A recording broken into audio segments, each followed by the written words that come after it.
دوسری سورہ مبارکہ قرآن عزیز کی ترتیب تلاوت کے لحاظ سے وہ سورہ البقرہ شریف ہے۔ سورہ البقرہ شریف کل 286 آیات پر مشتمل ہے۔ اس میں سے تمام کی تمام آیات مدینہ منورہ میں نازل ہوئیں سوائے ایک آیہ مبارکہ کے۔ اس کے بارے میں ائمہ کرام کا قول یہ ہے کہ یہ یوم النحر یعنی سرکار دو عالم صلی اللہ علیہ وبارک وسلم نے جس سال حج فرمایا اس سال سب سے آخر میں نازل ہونے والی قرآن عزیز کی وہی آیہ مبارکہ ہے، وَاتَّقُوا يَوْمًا تُرْجَعُونَ فِيهِ إِلَى اللَّهِ إِلَى آخِرِهِ۔ اس آیہ طیبہ کی طرف اشارہ کیا جاتا ہے۔ یہ حجم کے لحاظ سے اور آیات کی تعداد کے لحاظ سے قرآن عزیز کی سب سے بڑی سورہ مبارکہ ہے کہ کم و بیش کوئی 2.5 پاروں پر مشتمل ہے۔ اس سورہ مبارکہ کی ابتدا اور اس کا نام نامی اسم گرامی البقرہ ہے، یعنی گائے والی سورت۔ یہ البقرہ کیوں کہا گیا اس کے بارے میں مختلف اقوال ہیں۔ ایک قول یہ ہے چونکہ اس سورہ مبارکہ میں بنی اسرائیل کا وہ گائے والا واقعہ آیا، یہ واقعہ پورے قرآن عزیز میں اس سورہ مبارکہ کے علاوہ کہیں اور نہیں آیا، اس لیے اس سورہ مبارکہ کا جو نام ہے وہ البقرہ تجویز کیا گیا۔ لیکن مختار قول کے مطابق البقرہ شریف کو البقرہ اس لیے کہا جاتا ہے کہ بقر کا معنی ہوتا ہے زمین پھاڑنا۔ جب زراعت کی جاتی ہے اور زمین پر جو زراعت کرنے والا بندہ ہے وہ اپنا محنت کرتا ہے تو اس وقت اس کے لیے جو لفظ استعمال کیا جاتا ہے وہ با قاف را سے استعمال کیا جاتا ہے۔ اس سورہ مبارکہ میں فصاحت و بلاغت کے،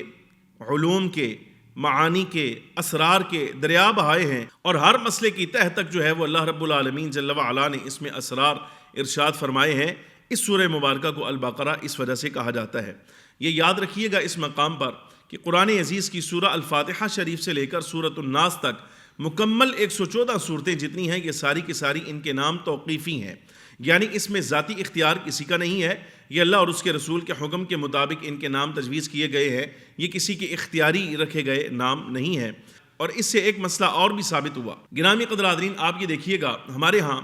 یہ جو ایک مسئلہ غیر اللہ کے نام غیر اللہ کے نام غیر اللہ کے نام لے کر جو بعض بزرگان دین کو اور سلف صالحین کے نام نامی اسم گرامی اور ان کی عزت کو داغدار کرنے کی کوشش کی جاتی ہے، یہ اس مسئلے کو سمجھیے گا کہ مطلقاً غیر اللہ کے نام کے بارے میں اختلاف کرنا یا اس پر کسی قسم کا کوئی تنقیدی کلام کرنا یہ ممنوع ہے۔ اس لیے کہ آپ دیکھیے سورہ بقرہ شریف یہ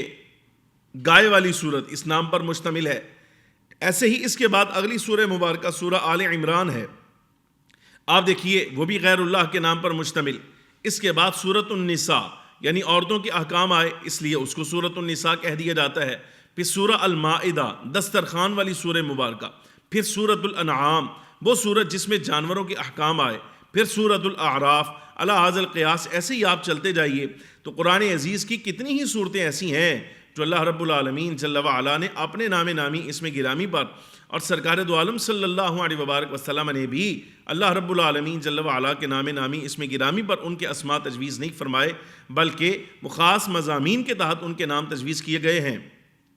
اور یقیناً وہ غیر اللہ ہی ہیں جن کے ناموں پر ان سورہ مبارکہ کے نام تجویز کیے گئے۔ لہٰذا یہ کہنا کہ مطلقاً غیر اللہ جو ہے وہ اس طرح کا لفظ استعمال کر کے سلف صالحین پر یا بزرگان دین پر تنقید کرنا، یہ تنقید کرنے والوں کو بھی سوچنا چاہیے، اور جو تنقید سن کر ان کے جھانسے میں آتے ہیں ان کے لیے بھی لمحہ فکریہ ہے۔ اس سورہ مبارکہ کی ابتدا جو ہے بسم اللہ الرحمن الرحیم الف لام میم حروف مقطعات سے ہے۔ یہ اسی طرح قرآن عزیز کی مختلف صورتوں میں جیسے سورہ آل عمران کی ابتدا میں بھی اور ایسے ہی اور صورتوں میں بھی جنہیں حروف مقطعات کہا جاتا ہے یا لوح قرآنی کہا جاتا ہے، اس کے بارے میں علماء کرام کا مفسرین کا مذہب بیان جو کیا جاتا ہے وہ یہ ہے کہ یہ آیات متشابہات ہیں، ان کے حقیقی معنی یعنی ان سے جو معنی مراد ہے وہ اللہ رب العالمین جل وعلا خود جانتا ہے، اور رب العالمین جل وعلا کے فرمانے سے امام الانبیاء صلی اللہ علیہ وبارک وسلم ان اسرار سے واقف ہیں، اور فخر عالم نور مجسم صلی اللہ علیہ وبارک وسلم اگر کسی پر یہ مہربانی فرمائے یا اللہ رب العالمین جل وعلا سرکار کے واسطہ سے کسی پر انعام فرمائے تو وہ ان کے معنی میں سے کسی معنی پر اطلاع پا سکتا ہے۔ ویسے ان کے ترجمہ کے تحت یہی کہا جاتا ہے کہ ان آیات متشابہات سے اللہ رب العالمین جل وعلا اپنی مراد کو خود خوب جانتا ہے۔ اس آیہ مبارکہ کی ابتدا میں اللہ رب العالمین جل وعلا نے قرآن عزیز اپنے کلام کی تعریف فرمائی، یہ کتاب ہے یعنی یہ اللہ کی طرف سے نازل کی گئی کتاب ہے، لا ریب فیہ، اس کے منزل من اللہ ہونے میں کچھ شک نہیں ہے، ہدن للمتقین، ہدایت ہے تقوی والوں کے لیے۔ یہاں ایک جملہ سماعت فرمائیے، ہدایت ہے تقوی والوں کے لیے۔ اللہ رب العالمین جل وعلا نے تقوی والوں کے لیے اس کتاب کو ہدایت جو ہے وہ بنایا ہے۔ اب تقوی والے کون ہیں، اس کی نشاندہی باری تعالیٰ جل وعلا نے خود فرمائی اگلی آیات۔ تقوی والوں کی پہلی شان یہ ہے کہ اللہ رب العالمین جل وعلا فرماتا ہے وہ لوگ جو بن دیکھے ایمان لائے ہیں۔ دوسری شان، دوسری علامت ان کی یہ ہے جو نماز قائم کرتے ہیں۔ تیسری علامت ان کی یہ ہے کہ وہ ہمارے دیے ہوئے رزق سے خرچ کرتے ہیں، یعنی اللہ کے دیے ہوئے رزق سے خرچ کرتے ہیں۔ چوتھی شان یہ ہے کہ وہ جو سرکار دو عالم صلی اللہ علیہ وسلم سے پہلے اللہ رب العالمین جل وعلا نے نازل فرمایا اس پر ایمان رکھتے ہیں، اور سرکار پر نازل ہونے والے کلام پر یعنی قرآن عزیز پر ایمان رکھتے ہیں۔ اور پانچویں علامت ان کی یہ ہے وَبِالْآخِرَةِ هُمْ يُوقِنُونَ، وہ آخرت یعنی بعث بعد الموت، مرنے کے بعد دوبارہ زندہ کیے جانے، قیامت کے دن پر، حساب کتاب پر، جنت اور جہنم کے معاملات کے بارے میں یقین رکھتے ہیں۔ یہ نشانیاں ہیں تقوی والوں کی۔ اس کے بعد اللہ رب العالمین جل وعلا نے جب یہ فرمایا کہ یہ کتاب تقوی والوں کے لیے ہدایت ہے، پھر ان کی علامات بھی بیان کر دیں۔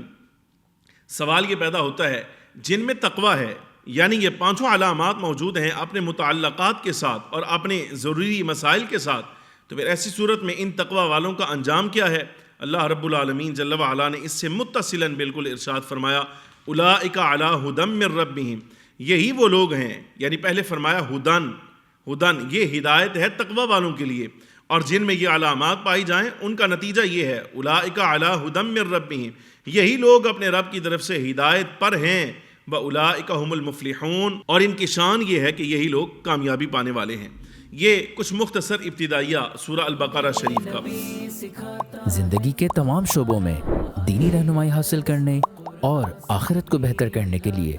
ہمارے YouTube channel Islamic digital studio کو سبسکرائب کر لیں اور بیل آئیکن بھی پریس کر لیں۔ قرآن سے بھی ملاتا ہے ہمارا